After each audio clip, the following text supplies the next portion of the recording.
Spicy box தமிழுக்கு அன்புடன் வரவேற்கிறேன். இந்த வீடியோவில் கோதுமை மாவில் முருங்கைக்கீரை போட்டு எப்படி டேஸ்டியான, ஈஸியான, ஹெல்த்தியான கோதுமை போண்டா செய்கிறதுன்னு பார்க்கலாம்.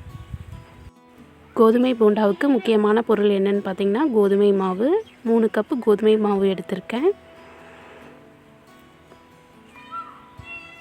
அப்புறம் 3 கைப்பிடி அளவு முருங்கைக்கீரை க்ளீன் பண்ணி அதை பொடி பொடியாக நறுக்கி வச்சுருக்கேன். முருங்கைக்கீரை நிறையா போட்டிங்கன்னா இந்த போண்டாவுக்கு நல்லாயிருக்கும். அப்புறம் பெரிய வெங்காயம் 3 சின்ன சின்னதாக கட் பண்ணி வச்சுருக்கேன். அப்புறம் காரத்துக்காக மிளகாய்த்தூள், அப்புறம் தேவையான அளவு உப்பு.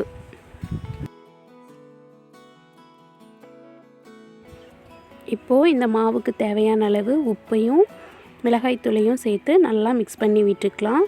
இது குழந்தைங்க சாப்பிட்ற மாதிரி இருந்தால் நீங்கள் மிளகாய்த்தூள் மட்டும் சேர்த்துக்கோங்க. இல்லைன்னா பச்சை மிளகாய், வரமிளகாய் இந்த மாதிரியும் சேர்த்துக்கலாம்.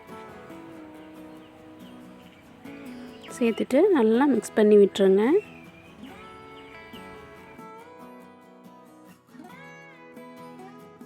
நல்லா மிக்ஸ் பண்ணி விட்டுட்டு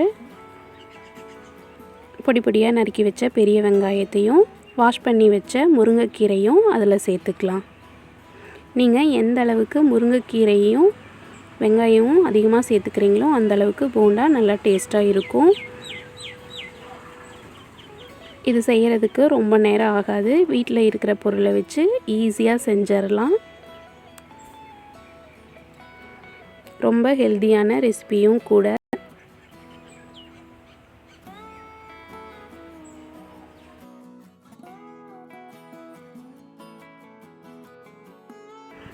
நீங்கள் கடலை மாவில் செஞ்ச வாழைக்காய் பஜ்ஜி, வெங்காய பஜ்ஜி, போண்டா இந்த மாதிரி சாப்பிடும்போது உங்களுக்கு நெஞ்செரிச்சல், கேஸ்ட்ரிக் ப்ராப்ளம் இந்த மாதிரி தொந்தரவு இருக்கும். ஆனால் இந்த போண்டாவை நீங்கள் எவ்வளவோ சாப்பிட்டிங்கனாலும் உங்களுக்கு எந்த பிரச்சனையும் வராது.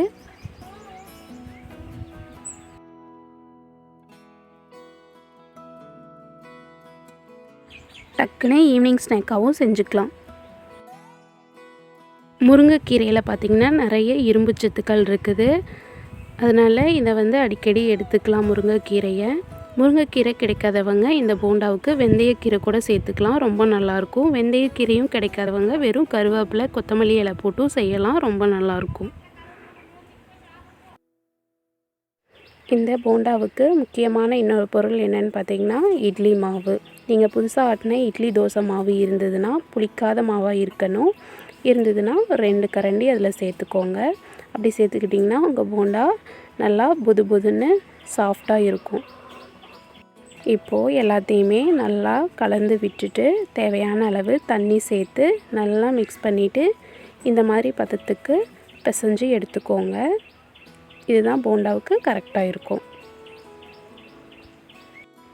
இப்போது ஒரு வாணலியில் எண்ணெய் ஊற்றி எண்ணெய் நல்லா காஞ்சதும் இந்த மாதிரி மிக்ஸ் பண்ணி வச்ச மாவை சின்ன சின்ன உருண்டையாக போண்டாவாக போட்டு எடுத்துக்கோங்க. இதில் முருங்கைக்கீரை சேர்த்துனதுனால கொஞ்சம் நேரம் டைம் கொடுக்கணும் முருங்கைக்கீரை வேகிறதுக்கு. அதனால் இந்த மாதிரி சின்ன சின்னதாக போட்டிங்கன்னா சீக்கிரமாக ரெடி ஆயிரும்.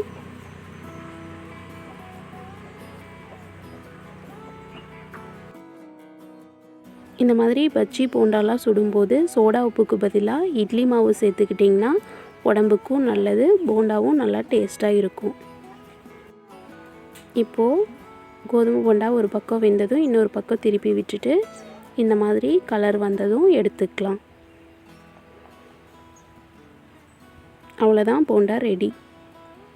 இந்த கோதுமை போண்டா ரொம்ப டேஸ்ட்டாக இருக்கும். கண்டிப்பாக ட்ரை பண்ணி பாருங்கள்.